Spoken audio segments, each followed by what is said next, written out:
এবং আমার নির্বাচনী এলাকা আশুগঞ্জে জিয়া ফার্টিলাইজার যে ফ্যাক্টরিটা আছে, কারখানা আছে, সেটা বহুদিন ধরে বন্ধ মাননীয় স্পিকার। সেটা চালুর ব্যাপারে কোনো উদ্যোগ নেওয়া হবে কিনা? ধন্যবাদ। মাননীয় মন্ত্রী। ধন্যবাদ মাননীয় স্পিকার, ধন্যবাদ আপনার মাননীয় সংসদ সদস্যকে আপনার মাধ্যমে ধন্যবাদ জানাচ্ছি। মাননীয় স্পিকার, মাননীয় সংসদ সদস্য যেই বক্তব্য দিয়েছেন আমাদের সারের ব্যাপারে, এই মুহূর্ত পর্যন্ত আমাদের কাছে যে পরিমাণ ইউরিয়া সার আছে, আমরা জুলাই পর্যন্ত আমাদের জুন বা জুলাইয়ের বিগিনিং বা মিডল পর্যন্ত আমাদের ইউরিয়া সার আছে। এখানে উনি জানতে চেয়েছেন পরবর্তীতে আমরা ইউরিয়া সার কোথেকে নিয়ে আসবো। এর মধ্যে আমাদের আলোচনা চলছে। আমাদের মেনলি ইউরিয়া সার আমরা আমদানি করতাম কাতার এবং সৌদি আরব থেকে। এর মধ্যে আমাদের প্রতিনিধি মাননীয় প্রধানমন্ত্রীর একজন উপদেষ্টাকে কাতারে পাঠিয়েছেন, ওনার সাথে গতকাল রাতেও আমার কথা হয়েছে।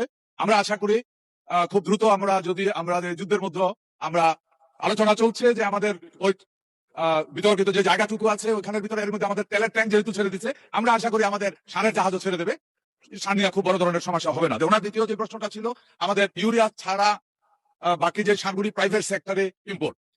মাননীয় স্পিকার, আমি জাস্ট গত 1 মাস আমি এই দায়িত্ব নিয়েছি, এর মধ্যে সারটা নিয়ে আমি একটু ঘাটাঘাটি করেছি।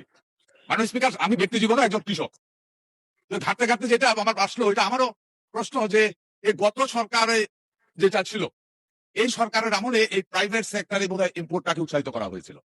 এর আগে এটা ছিল না, এটা G2G ইম্পোর্ট হতো এবং আমাদের গভর্নমেন্টের এগ্রিকালচার রিলেটেড ডিপার্টমেন্ট গুলিও ইম্পোর্ট করতো। এ ব্যাপারে আজকেও আমাদের কথা হয়েছে, আমরা আশা করছি এ ব্যাপারে আমরা আলোচনা করব।